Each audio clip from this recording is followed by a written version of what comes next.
ಓಂ ಶಾಂತಿ. ತಾರೀಕು 31/12/2025 ಪ್ರಾತಃ ಮುರಳಿ. ಮಧುರ ಮಕ್ಕಳೇ, ಮಧುಬನವು holiest of the ಹೋಲಿ, ಪವಿತ್ರತೆಯ ಸಾಗರ ತಂದೆಯ ಮನೆಯಾಗಿದೆ. ಇಲ್ಲಿಗೆ ನೀವು ಪತಿತರನ್ನು ಕರೆತರುವಂತಿಲ್ಲ. ಪ್ರಶ್ನೆ: ಈ ಈಶ್ವರೀಯ ಮಿಷನ್ ನಲ್ಲಿ ಯಾರು ಪಕ್ಕಾ ನಿಶ್ಚಯ ಬುದ್ಧಿಯವರಾಗಿದ್ದಾರೆ, ಅವರ ಚಿಹ್ನೆಗಳೇನು? ಉತ್ತರ: 1. ಅವರು ನಿಂದಾಸ್ತುತಿ, ಮಾನ ಅಪಮಾನ ಎಲ್ಲದರಲ್ಲಿ ತಾಳ್ಮೆಯಿಂದ ಕೆಲಸ ತೆಗೆದುಕೊಳ್ಳುತ್ತಾರೆ. 2. ಕ್ರೋಧ ಮಾಡುವುದಿಲ್ಲ. 3. ಯಾರನ್ನು ದೈಹಿಕ ದೃಷ್ಟಿಯಿಂದ ನೋಡುವುದಿಲ್ಲ, ಆತ್ಮವನ್ನೇ ನೋಡುತ್ತಾರೆ. ಆತ್ಮ ಎಂದು ತಿಳಿದು ಮಾತನಾಡುತ್ತಾರೆ. 4. ಸ್ತ್ರೀ ಪುರುಷ ಜೊತೆಯಲ್ಲಿದ್ದರೂ ಕಮಲ ಪುಷ್ಪ ಸಮಾನ ಇರುತ್ತಾರೆ. 5. ಯಾವುದೇ ಪ್ರಕಾರದ ಇಚ್ಛೆಯನ್ನಿಟ್ಟುಕೊಳ್ಳುವುದಿಲ್ಲ. ಗೀತೆ: ಏಕೆ ಸುಡುತ್ತಿಲ್ಲ ಪತಂಗವೇ? ಓಂ ಶಾಂತಿ. ಆತ್ಮಿಕ ಮಕ್ಕಳ ಪ್ರತಿ ಆತ್ಮೀಕ ತಂದೆಯು ತಿಳಿಸುತ್ತಿದ್ದಾರೆ, ಅರ್ಥಾತ್ ಭಗವಂತನು ಆತ್ಮೀಯ ವಿದ್ಯಾರ್ಥಿಗಳಿಗೆ ಓದಿಸುತ್ತಿದ್ದಾರೆ. ಆ ಶಾಲೆಯಲ್ಲಿ ಓದುವ ಮಕ್ಕಳಿಗೆ ಆತ್ಮೀಯ ವಿದ್ಯಾರ್ಥಿಗಳೆಂದು ಹೇಳುವುದಿಲ್ಲ. ಅವರು ಆಸುರಿ ಸಂಪ್ರದಾಯದವರಾಗಿರುತ್ತಾರೆ. ನೀವು ಸಹ ಮೊದಲು ಆಸುರಿ ಅಥವಾ ರಾವಣ ಸಂಪ್ರದಾಯದವರಾಗಿದ್ದೀರಿ. ಈಗ ರಾಮರಾಜ್ಯದಲ್ಲಿ ಹೋಗಲು 5 ವಿಕಾರಗಳೆಂಬ ರಾವಣನ ಮೇಲೆ ಜಯಗಳಿಸುವ ಪುರುಷಾರ್ಥ ಮಾಡುತ್ತಿದ್ದೀರಿ. ಯಾರು ಈ ಜ್ಞಾನವನ್ನು ಪ್ರಾಪ್ತಿ ಮಾಡಿಕೊಳ್ಳುವುದಿಲ್ಲವೋ ಅವರಿಗೆ ರಾವಣ ರಾಜ್ಯದಲ್ಲಿದ್ದೀರೆಂದು ತಿಳಿಸಬೇಕಾಗಿದೆ. ಏಕೆಂದರೆ ಅವರು ಅರ್ಥ ಮಾಡಿಕೊಳ್ಳುವುದಿಲ್ಲ. ನೀವು ಮಿತ್ರ ಸಂಬಂಧಿ ಮೊದಲಾದವರಿಗೆ ಸಹ ಬೇಹದ್ದಿನ ತಂದೆಯಿಂದ ನಾವು ಓದುತ್ತಿದ್ದೇವೆಂದು ಹೇಳಿದರೆ ಅವರಿಗೂ ಇದರ ಮೇಲೆ ನಿಶ್ಚಯ ಬರುವುದಿಲ್ಲ. ಎಷ್ಟಾದರೂ ತಂದೆ ಎಂದು ಹೇಳಿರಿ ಅಥವಾ ಭಗವಂತ ಎಂದು ಹೇಳಿದರೂ ಸಹ ನಿಶ್ಚಯವನ್ನಿಡುವುದಿಲ್ಲ. ಹೊಸಬರಿಗಂತೂ ಇಲ್ಲಿ ಮಧುಬನಕ್ಕೆ ಬರಲು ಅನುಮತಿ ಇಲ್ಲ. ಪತ್ರದ ಮೂಲಕ ಅಥವಾ ಕೇಳದೆ ಯಾರು ಬರುವಂತಿಲ್ಲ. ಆದರೆ ಕೆಲವೊಮ್ಮೆ ಬಂದು ಬಿಡುತ್ತಾರೆ. ಇದು ಸಹ ಕಾಯ್ದೆಯ ಉಲ್ಲಂಘನೆಯಾಗಿದೆ. ಪ್ರತಿಯೊಬ್ಬರ ಪೂರ್ಣ ಸಮಾಚಾರ, ಹೆಸರು ಇತ್ಯಾದಿಗಳನ್ನು ಬರೆದು ಇವರನ್ನು ಕಳುಹಿಸುವುದೇ ಎಂದು ಕೇಳಬೇಕಾಗಿದೆ. ಆಗ ತಂದೆಯು ತಿಳಿಸುತ್ತಾರೆ, ಬಲೆ ಕಳುಹಿಸಿಕೊಡಿ. ಒಂದು ವೇಳೆ ಆಸುರಿ ಪತಿತ ಪ್ರಪಂಚದ ವಿದ್ಯಾರ್ಥಿಯಾಗಿದ್ದರೆ ಅವರಿಗೆ ತಂದೆಯು ತಿಳಿಸುತ್ತಾರೆ, ಆ ವಿದ್ಯೆಯನ್ನು ವಿಕಾರಿ ಪತಿತರು ಓದಿಸುತ್ತಾರೆ. ಇಲ್ಲಿ ಈಶ್ವರನೇ ಓದಿಸುತ್ತಾರೆ. ಆ ವಿದ್ಯೆಯಿಂದ ಬಿಡುಗಾಸಿನ ಪದವಿ ಸಿಗಬಹುದು. ಬಲೆ ಕೆಲವರು ಬಹಳ ದೊಡ್ಡ ಪರೀಕ್ಷೆಯನ್ನು ತೇರ್ಗಡೆ ಮಾಡುತ್ತಾರೆ. ಆದರೆ ಎಲ್ಲಿಯವರೆಗೆ ಸಂಪಾದಿಸುತ್ತಾ ಇರುತ್ತಾರೆ, ವಿನಾಶವಂತೂ ಸನ್ಮುಖದಲ್ಲಿ ನಿಂತಿದೆ. ಪ್ರಕೃತಿಯ ಆಪತ್ತುಗಳೆಲ್ಲವೂ ಬರಲಿವೆ. ಇದನ್ನು ಸಹ ನೀವು ತಿಳಿದುಕೊಂಡಿದ್ದೀರಿ. ಯಾರು ತಿಳಿದುಕೊಂಡಿಲ್ಲವೋ ಅವರನ್ನು ವಿಸಿಟಿಂಗ್ ರೂಮ್ ನಲ್ಲಿ ಕೂರಿಸಿ ತಿಳಿಸಲಾಗುತ್ತದೆ. ಇದು ಈಶ್ವರೀಯ ವಿಶ್ವವಿದ್ಯಾಲಯವಾಗಿದೆ.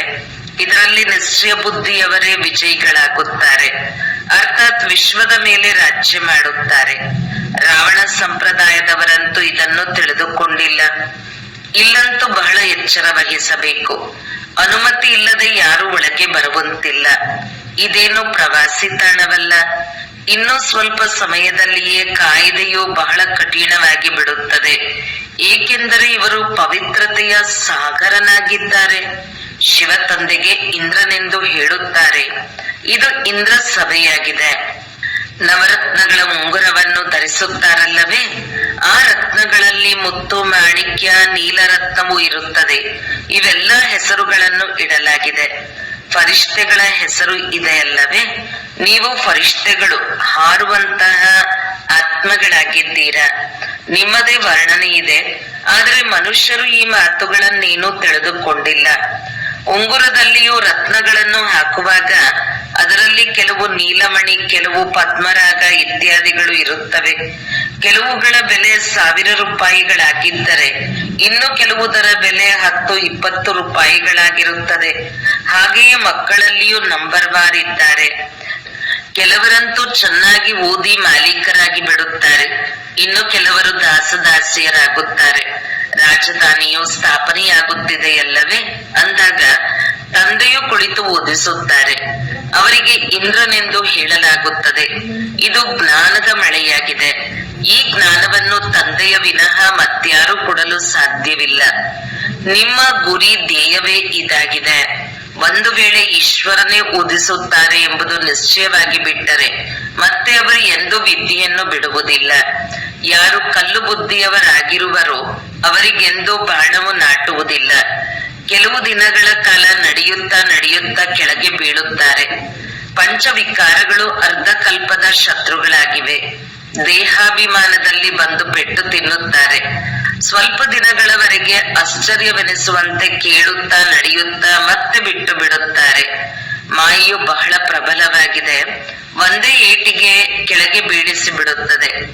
ನಾವೆಂದು ಬೀಳುವುದಿಲ್ಲವೆಂದು ತಿಳಿಯುತ್ತಾರೆ. ಆದರೂ ಸಹ ಮಾಯೆಯು ಪೆಟ್ಟು ಕೊಡುತ್ತದೆ. ಇಲ್ಲಿ ಸ್ತ್ರೀ ಪುರುಷ ಇಬ್ಬರನ್ನು ಪವಿತ್ರರನ್ನಾಗಿ ಮಾಡಲಾಗುತ್ತದೆ. ಅಂದ ಮೇಲೆ ಈ ಕಾರ್ಯವನ್ನು ಈಶ್ವರನ ಹೊರತು ಬೇರೆ ಯಾರು ಮಾಡಲು ಸಾಧ್ಯವಿಲ್ಲ. ಇದು ಈಶ್ವರೀಯ ಮಿಷನ್ ಆಗಿದೆ. ತಂದೆಗೆ ಅಂಬಿಗನೆಂದು ಹೇಳಲಾಗುತ್ತದೆ. ನೀವೆಲ್ಲರೂ ದೋಣಿಗಳಾಗಿದ್ದೀರಿ. ಎಲ್ಲರ ಜೀವನದ ದೋಣಿಯನ್ನು ಪಾರು ಮಾಡಲು ಅಂಬಿಗನು ಬರುತ್ತಾರೆ. ಸತ್ಯದ ದೋಣಿಯು ಅಲುಗಾಡುವುದು, ಆದರೆ ಮುಳುಗುವುದಿಲ್ಲವೆಂದು ಹೇಳುತ್ತಾರೆ. ಎಷ್ಟು ಅನೇಕಾನೇಕ ಮಠಪಂಥಗಳಿವೆ. ಜ್ಞಾನ ಮತ್ತು ಭಕ್ತಿಯ ನಡುವೆ ಹೀಗೆ ಯುದ್ಧವಾಗುತ್ತದೆ. ಕೆಲವೊಮ್ಮೆ ಭಕ್ತಿಗೆ ವಿಜಯವಾಗುವುದು, ಆದರೆ ಕೊನೆಗೆ ಜ್ಞಾನಕ್ಕೆ ವಿಜಯ ಸಿಗುವುದು. ಭಕ್ತಿಯ ಕಡೆ ನೋಡಿ ಎಷ್ಟು ದೊಡ್ಡ ದೊಡ್ಡ ಯೋಧರಿದ್ದಾರೆ. ಜ್ಞಾನ ಮಾರ್ಗದ ಕಡೆಯೂ ಎಷ್ಟು ದೊಡ್ಡ ದೊಡ್ಡ ಯೋಧರಿದ್ದಾರೆ. ಇದಕ್ಕೆ ಅರ್ಜುನ, ಭೀಮ ಇತ್ಯಾದಿ ಹೆಸರುಗಳನ್ನಿಟ್ಟಿದ್ದಾರೆ. ಇದೆಲ್ಲವನ್ನು ಅವರು ಕಥೆಗಳ ರೂಪದಲ್ಲಿ ಬರೆದಿದ್ದಾರೆ. ಗಾಯನವು ನಿಮ್ಮದೇ ಆಗಿದೆ. ನೀವೀಗ ನಾಯಕ ನಾಯಕಿಯ ಪಾತ್ರವನ್ನು ಅಭಿನಯಿಸುತ್ತಿದ್ದೀರಿ. ಈ ಸಮಯದಲ್ಲಿಯೇ ಯುದ್ಧವು ನಡೆಯುತ್ತದೆ. ನಿಮ್ಮಲ್ಲಿಯೂ ಸಹ ಅನೇಕರು ಈ ಮಾತುಗಳನ್ನು ಪೂರ್ಣ ರೀತಿಯಲ್ಲಿ ತಿಳಿದುಕೊಳ್ಳುವುದಿಲ್ಲ. ಯಾರು ಒಳ್ಳೊಳ್ಳೆಯವರಿರುವರೋ ಅವರಿಗೆ ಬಾಣವು ನಾಟುತ್ತದೆ. ಕೆಳದರ್ಜೆಯವರು ಕುಳಿತುಕೊಳ್ಳಲು ಸಾಧ್ಯವಿಲ್ಲ. ದಿನ ಪ್ರತಿದಿನ ಬಹಳ ಕಠಿಣ ಕಾಯ್ದೆಗಳಾಗುತ್ತಾ ಹೋಗುತ್ತವೆ. ಕಲ್ಲು ಬುದ್ಧಿಯವರು ಯಾರು ಏನನ್ನೂ ತಿಳಿದುಕೊಳ್ಳುವುದಿಲ್ಲವೋ ಅವರು ಇಲ್ಲಿ ಕುಳಿತುಕೊಳ್ಳುವುದು ಸಹ ನಿಯಮಕ್ಕೆ ವಿರುದ್ಧವಾಗಿದೆ. ಈ ಹಾಲ್ ಅತಿ ಪವಿತ್ರವಾದ ಸ್ಥಾನವಾಗಿದೆ. ಪೋಪರಿಗೂ ಸಹ ಹೋಲಿ ಎಂದು ಹೇಳುತ್ತಾರೆ. ತಂದೆಯಂತೂ ಪವಿತ್ರತೆಯ ಸಾಗರನಾಗಿದ್ದಾರೆ. ತಂದೆಯು ತಿಳಿಸುತ್ತಾರೆ, ನಾನೇ ಇವರೆಲ್ಲರ ಕಲ್ಯಾಣ ಮಾಡಬೇಕು. ಇದೆಲ್ಲವೂ ವಿನಾಶವಾಗಲಿದೆ. ಇದನ್ನು ಸಹ ಎಲ್ಲರೂ ತಿಳಿದುಕೊಳ್ಳುವುದಿಲ್ಲ. ಬಲೆ ಹೇಳುತ್ತಾರೆ, ಆದರೆ ಒಂದು ಕಿವಿಯಿಂದ ಕೇಳಿಸಿಕೊಂಡು ಇನ್ನೊಂದು ಕಿವಿಯಿಂದ ಬಿಟ್ಟು ಬಿಡುತ್ತಾರೆ. ಧಾರಣೆ ಮಾಡುವುದೂ ಇಲ್ಲ, ಮಾಡಿಸುವುದೂ ಇಲ್ಲ. ಇಂತಹ ಕಿವುಡರು ಅನೇಕರಿದ್ದಾರೆ. ತಂದೆಯು ತಿಳಿಸುತ್ತಾರೆ, ಮಕ್ಕಳು ಕೆಟ್ಟದ್ದನ್ನು ಕೇಳಬೇಡಿ, ಕೆಟ್ಟದ್ದನ್ನು ನೋಡಬೇಡಿ. ಇದಕ್ಕೆ ಅವರು ಕೋತಿಗಳ ಚಿತ್ರಗಳನ್ನು ತೋರಿಸುತ್ತಾರೆ. ಆದರೆ ಇದು ಮನುಷ್ಯರಿಗೆ ಸಲ್ಲುತ್ತದೆ. ಮನುಷ್ಯರು ಈ ಸಮಯದಲ್ಲಿ ಕೋತಿಗಿಂತಲೂ ಕೀಳಾಗಿದ್ದಾರೆ. ನಾರದನ ಕಥೆಯನ್ನು ಬರೆದಿದ್ದಾರೆ.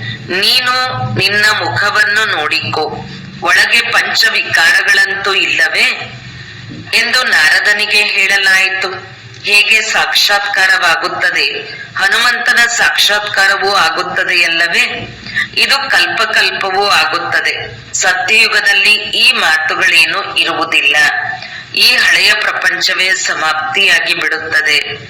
ಕಲ್ಪದ ಹಿಂದೆಯೂ ಸಹ ನಾವು ರಾಜ್ಯ ಮಾಡಿದ್ದೇವೆಂದು ಪಕ್ಕ ನಿಶ್ಚಯ ಬುದ್ಧಿಯವರೇ ತಿಳಿದುಕೊಳ್ಳುತ್ತಾರೆ.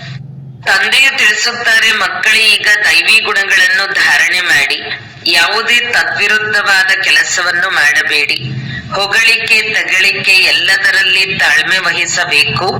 ಕ್ರೋಧವಿರಬಾರದು. ನೀವು ಎಷ್ಟು ಶ್ರೇಷ್ಠ ವಿದ್ಯಾರ್ಥಿಗಳಾಗಿದ್ದೀರಿ. ಭಗವಂತ ತಂದೆಯು ಓದಿಸುತ್ತಾರೆ. ಅವರು ಡೈರೆಕ್ಟ್ ಓದಿಸುತ್ತಿದ್ದಾರೆ. ಆದರೂ ಸಹ ಎಷ್ಟೊಂದು ಮಕ್ಕಳು ಇದನ್ನು ಮರೆತು ಹೋಗುತ್ತಾರೆ. ಏಕೆಂದರೆ ಸಾಧಾರಣ ತನು ಅಲ್ಲವೇ? ತಂದೆಯು ತಿಳಿಸುತ್ತಾರೆ, ದೇಹಧಾರಿಗಳನ್ನು ನೋಡಿದರೆ ನೀವು ಅಷ್ಟು ಮೇಲೆ ಬರಲು ಸಾಧ್ಯವಿಲ್ಲ. ಆತ್ಮವನ್ನೇ ನೋಡಿ. ಆತ್ಮವು ಈ ಭ್ರುಕುಟಿಯ ಮಧ್ಯದಲ್ಲಿರುತ್ತದೆ. ಆತ್ಮವೇ ಕಿವಿಗಳ ಮೂಲಕ ಕೇಳಿ ತಲೆಯನ್ನು ಅಲುಗಾಡಿಸುತ್ತದೆ. ಯಾವಾಗಲೂ ಆತ್ಮನೊಂದಿಗೆ ಮಾತನಾಡಿ. ನೀವಾತ್ಮಗಳು ಈ ಶರೀರ ರೂಪಿ ಸಿಂಹಾಸನದಲ್ಲಿ ಕುಳಿತಿದ್ದೀರಿ. ನೀವು ತಮೋ ಪ್ರಧಾನರಾಗಿದ್ದೀರಿ. ಈಗ ಸತೋ ಪ್ರಧಾನರಾಗಿ ತಮ್ಮನ್ನು ಆತ್ಮನೆಂದು ತಿಳಿದು ತಂದೆಯನ್ನು ನೆನಪು ಮಾಡುವುದರಿಂದ ದೇಹ ಬಾಣವು ಕಳೆಯುವುದು. ಅರ್ಧಕಲ್ಪದಿಂದ ದೇಹಾಭಿಮಾನವು ಉಳಿದುಕೊಂಡಿದೆ. ಈ ಸಮಯದಲ್ಲಿ ಎಲ್ಲರೂ ದೇಹಾಭಿಮಾನಿಗಳಾಗಿದ್ದಾರೆ. ಈಗ ತಂದೆಯು ತಿಳಿಸುತ್ತಾರೆ, ಮಕ್ಕಳೇ, ದೇಹಿ ಅಭಿಮಾನಿಯಾಗಿ. ಆತ್ಮವೇ ಎಲ್ಲವನ್ನೂ ಧಾರಣೆ ಮಾಡುತ್ತದೆ. ತಿನ್ನುವುದು, ಕುಡಿಯುವುದು ಎಲ್ಲವನ್ನೂ ಆತ್ಮವೇ ಮಾಡುತ್ತದೆ. ತಂದೆಗಂತೂ ಅಭೋಕ್ತನೆಂದು ಹೇಳಲಾಗುತ್ತದೆ. ಅವರು ನಿರಾಕಾರನಾಗಿದ್ದಾರೆ. ಈ ಶರೀರಧಾರಿ ಬ್ರಹ್ಮ ಎಲ್ಲವನ್ನೂ ಮಾಡುತ್ತಾರೆ. ಶಿವ ತಂದೆಯು ಅಭೋಕ್ತನಾಗಿದ್ದಾರೆ. ಅವರು ಏನನ್ನೂ ತಿನ್ನುವುದಾಗಲಿ ಕುಡಿಯುವುದಾಗಲಿ ಇಲ್ಲ. ಇದನ್ನೇ ಸಾಧು ಸನ್ಯಾಸಿಗಳು ಕಾಪಿ ಮಾಡುತ್ತಾರೆ. ಮನುಷ್ಯರು ಎಷ್ಟೊಂದು ಮೋಸಗೊಳಿಸುತ್ತಾರೆ. ನಿಮ್ಮ ಬುದ್ಧಿಯಲ್ಲಿ ಈಗ ಇಡೀ ಜ್ಞಾನವಿದೆ. ಕಲ್ಪದ ಹಿಂದೆ ಯಾರು ತಿಳಿದುಕೊಂಡಿದ್ದರೋ ಅವರೇ ತಿಳಿದುಕೊಳ್ಳುತ್ತಾರೆ. ತಂದೆಯು ತಿಳಿಸುತ್ತಾರೆ, ನಾನೇ ಕಲ್ಪ ಕಲ್ಪವೂ ಬಂದು ನಿಮಗೆ ಓದಿಸುತ್ತೇನೆ ಮತ್ತು ಸಾಕ್ಷಿಯಾಗಿ ನೋಡುತ್ತೇನೆ. ನಂಬರ್ ವಾರ್ ಪುರುಷಾರ್ಥದ ಅನುಸಾರ ಯಾರು ಓದಿದ್ದರೋ ಅವರೇ ಓದುತ್ತಾರೆ. ಸಮಯ ಹಿಡಿಸುತ್ತದೆ. ಕಲಿಯುಗವು ಇನ್ನು 40,000 ವರ್ಷಗಳು ಉಳಿದಿದೆ ಎಂದು ಹೇಳುತ್ತಾರೆ ಅಂದಾಗ ಘೋರ ಅಂಧಕಾರದಲ್ಲಿದ್ದಾರೆ. ಇದಕ್ಕೆ ಅಜ್ಞಾನ ಅಂಧಕಾರವೆಂದು ಹೇಳಲಾಗುತ್ತದೆ. ಭಕ್ತಿ ಮಾರ್ಗ ಮತ್ತು ಜ್ಞಾನ ಮಾರ್ಗದಲ್ಲಿ ರಾತ್ರಿ ಹಗಲಿನ ಅಂತರವಿದೆ. ಇವು ಸಹ ತಿಳಿದುಕೊಳ್ಳುವ ಮಾತುಗಳಾಗಿವೆ. ನೀವು ಮಕ್ಕಳು ಬಹಳ ಖುಷಿಯಲ್ಲಿ ಮುಳುಗಿರಬೇಕು. ಎಲ್ಲವೂ ಇದೆ ಅಂದ ಮೇಲೆ ಯಾವುದೇ ಇಚ್ಛೆಯೂ ಬೇಡ. ನಿಮಗೆ ತಿಳಿದಿದೆ, ಕಲ್ಪದ ಹಿಂದಿನ ರೀತಿ ನಮ್ಮ ಎಲ್ಲಾ ಕಾಮನೆಗಳು ಈಡೇರುತ್ತವೆ. ಆದ್ದರಿಂದ ಹೊಟ್ಟೆ ತುಂಬಿರುತ್ತದೆ. ಯಾರಿಗೆ ಜ್ಞಾನ ಇಲ್ಲವೋ ಅವರ ಹೊಟ್ಟೆಯೂ ತುಂಬಿರುತ್ತದೆಯೇ? ಖುಷಿಯಂತಹ ಔಷಧಿ ಇಲ್ಲವೆಂದು ಹೇಳಲಾಗುತ್ತದೆ. ನಿಮಗೆ ಜನ್ಮ ಜನ್ಮಾಂತರದ ರಾಜ್ಯಭಾಗ್ಯವು ಸಿಗುತ್ತದೆ. ದಾಸದಾಸಿಗಳಾಗುವವರಿಗೆ ಇಷ್ಟೊಂದು ಖುಷಿಯಾಗುವುದಿಲ್ಲ. ಪೂರ್ಣ ಮಹಾವೀರರಾಗಬೇಕು. ಮಾಯೆಯು ಅಲುಗಾಡಿಸಲು ಸಾಧ್ಯವಾಗಬಾರದು.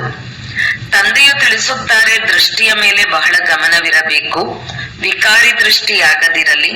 ಸ್ತ್ರೀಯನ್ನು ನೋಡುತ್ತಿದ್ದಂತೆಯೇ ಚಂಚಲತೆ ಬಂದು ಬಿಡುತ್ತದೆ. ಅರೆ, ನೀವಂತೂ ಸಹೋದರ ಸಹೋದರಿ ಕುಮಾರ ಕುಮಾರಿಯರಾಗಿದ್ದೀರಲ್ಲವೇ? ಅಂದ ಮೇಲೆ ಕರ್ಮೇಂದ್ರಿಯಗಳು ಏಕೆ ಚಂಚಲತೆ ಮಾಡುತ್ತದೆ? ದೊಡ್ಡ ದೊಡ್ಡ ಲಕ್ಷಾಧೀಶ್ವರ ಕೋಟ್ಯಾಧೀಶ್ವರರನ್ನು ಸಹ ಮಾಯೆಯು ಸಮಾಪ್ತಿ ಮಾಡಿಬಿಡುತ್ತದೆ. ಬಡವರನ್ನು ಸಹ ಮಾಯೆಯು ಒಮ್ಮೆಲೆ ತುಳಿದು ಬಿಡುತ್ತದೆ. ನಂತರ ಹೇಳುತ್ತಾರೆ, ಬಾಬಾ, ನಾವು ಮೋಸ ಹೋದೆವು ಎಂದು. ಅರೆ, 10 ವರ್ಷಗಳ ನಂತರವೂ ಸೋಲನ್ನು ಅನುಭವಿಸಿದಿರಿ. ಪಾತಾಳದಲ್ಲಿ ಬಿದ್ದು ಹೋದಿರಿ. ಇವರ ಸ್ಥಿತಿಯು ಹೇಗಿದೆ ಎಂಬುದು ತಂದೆಗೆ ಗೊತ್ತಿದೆ. ಕೆಲವರಂತೂ ಬಹಳ ಚೆನ್ನಾಗಿ ಸರ್ವಿಸ್ ಮಾಡುತ್ತಾರೆ. ಕನ್ಯೆಯರು ಭೀಷ್ಮ ಪಿತಾಮಹ ಮೊದಲಾದವರಿಗೂ ಬಾಣವನ್ನು ಹೊಡೆದರಲ್ಲವೇ? ಗೀತೆಯಲ್ಲಿ ಅಲ್ಪ ಸ್ವಲ್ಪ ಉಳಿದಿದೆ. ಇದು ಭಗವಾನು ವಾಚ್ಯವಾಗಿದೆ. ಒಂದು ವೇಳೆ ಕೃಷ್ಣ ಭಗವಂತನು ಗೀತೆಯನ್ನು ತಿಳಿಸಿದ್ದೇ ಆದರೆ ನಾನು ಹೇಗಿದ್ದೇನೆ, ಯಾರಾಗಿದ್ದೇನೆ ಎಂಬುದನ್ನು ಕೆಲವರೇ ವಿರಳರು ತಿಳಿದುಕೊಳ್ಳುತ್ತಾರೆ ಎಂಬ ಮಾತನ್ನು ಏಕೆ ಹೇಳುತ್ತಿದ್ದರು? ಒಂದು ವೇಳೆ ಇಲ್ಲಿ ಕೃಷ್ಣನು ಇಲ್ಲಿದ್ದರೆ ಏನು ಮಾಡಿಬಿಡುತ್ತಿದ್ದರೂ ಗೊತ್ತಿಲ್ಲ. ಕೃಷ್ಣನ ಶರೀರವಂತೂ ಸತ್ಯಯುಗದಲ್ಲಿಯೇ ಇರುತ್ತದೆ.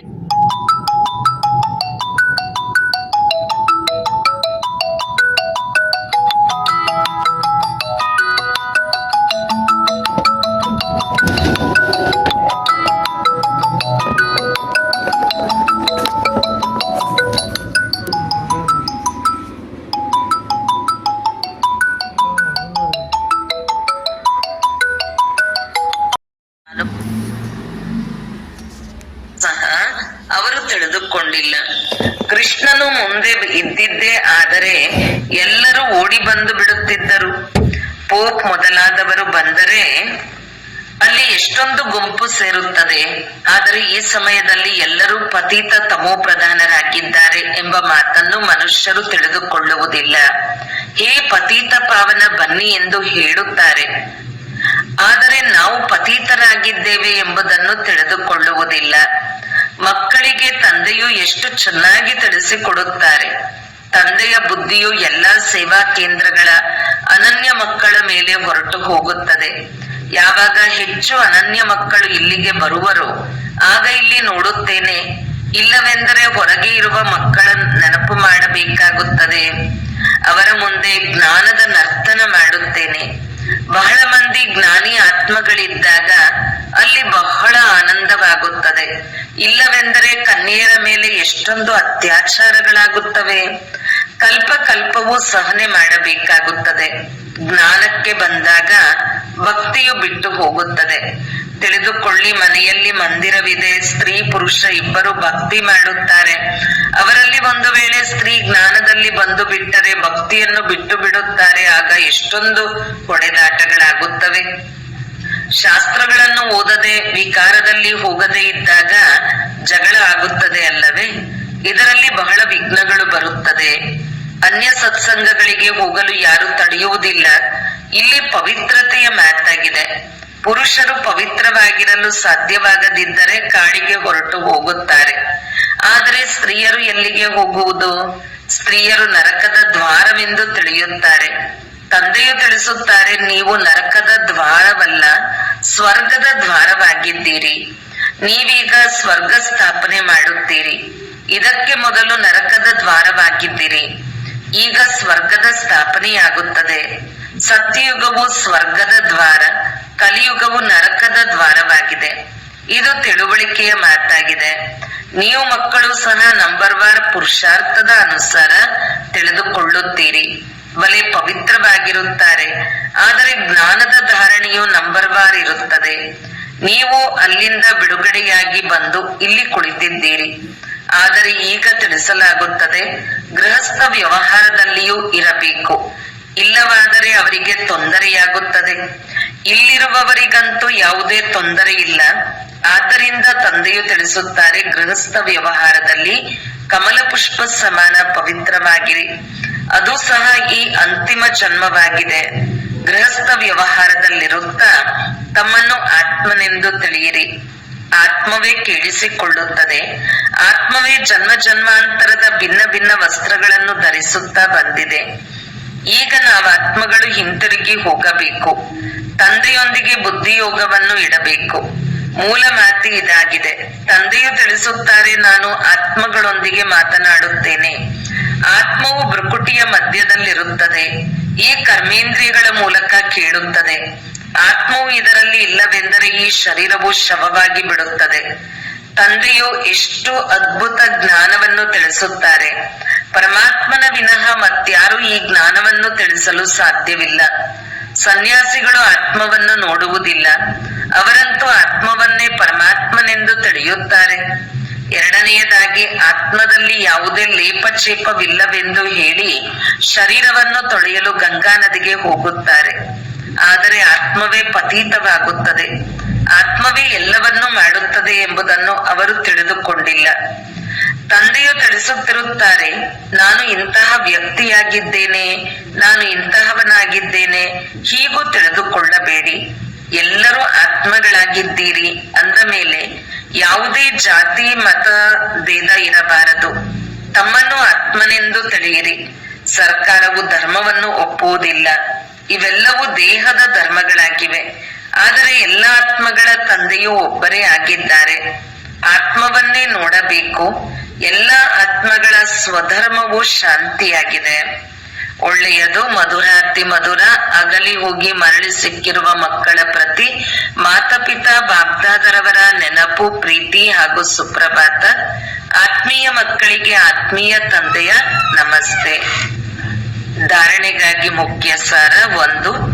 ಯಾವ ಮಾತು ಪ್ರಯೋಜನಕಾರಿ ಇಲ್ಲವೋ ಅದನ್ನು ಒಂದು ಕಿವಿಯಿಂದ ಕೇಳಿ ಇನ್ನೊಂದು ಕಿವಿಯಿಂದ ಬಿಟ್ಟು ಬಿಡಬೇಕು. ಕೆಟ್ಟದ್ದನ್ನು ಕೇಳಬೇಡಿ ಎಂದು ತಂದೆಯು ಯಾವ ಶಿಕ್ಷಣವನ್ನು ಕೊಡುತ್ತಾರೆಯೋ ಅದನ್ನು ಧಾರಣೆ ಮಾಡಿಕೊಳ್ಳಬೇಕು. 2.